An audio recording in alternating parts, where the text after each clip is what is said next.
kids. I hope you all are fine. Today we are going to start chapter. So read and enjoy. Chapter 8 My Earthquake Experience in Tokyo. Read and enjoy. I left my hotel room with my camera, excited to document the manic energy of Tokyo's sprawling megalopolis. There was no way I could have known that instead I would end up taking pictures of one of the most frightening days of my life. I had just emerged from the belly of the Tokyo metro system, 4 floors beneath Shinjuku, the world's busiest train station. Thousands of commuters and tourists jammed parallel train platforms and the shops in the arcade. It was around 3 p.m. I was lined up at the bullet train ticket counter to inquire about a trip to Nagoya, some 200 miles southwest of Tokyo, to shoot some photos there the next day. It was then that I felt the ground move under me. It was almost imperceptible, like a subway rumbling through a tunnel far behind my feet. I ignored it, as did everyone around me. Then, second later, a violent shuddering.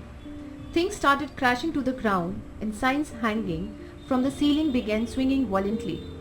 I looked at an elderly man next to me. He smiled back at me and said one word: earthquake. I ran for the door about 60 feet away. The ground was shaking so violently that it was difficult to run in a straight line, like trying to sprint across the deck of a ship being tossed by swells. My heart was pounding when I reached the street and darted for a large park surrounded by skyscrapers. My mind replayed the image of the World Trade Center crashing to the ground. The noise was unreal. You could hear the building creak and groan as they shook in their foundations. I wanted to get as far away from these buildings as possible, but in Tokyo, finding any truly open space is virtually impossible. I turned to look at the building that I had just run out of it. It was convulsing uncontrollably.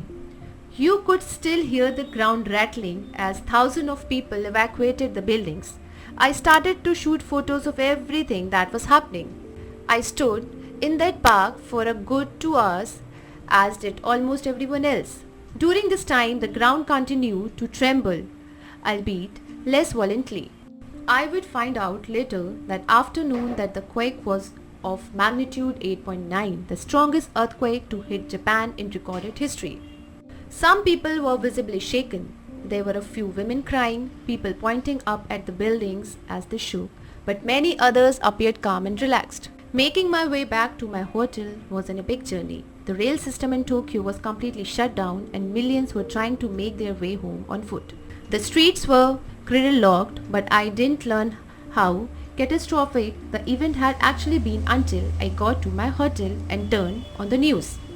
The coastal areas of Japan, especially a few hundred miles to the north, were devastated beyond recognition by a tsunami. As I write this, the aftershocks are still hitting hard. I am on dry land and yet I feel seasick. I have lived through many frightening days. I nearly drowned last year while whitewater rafting in Africa. But this earthquake will be forever burned in my memory as the most harrowing experience of all.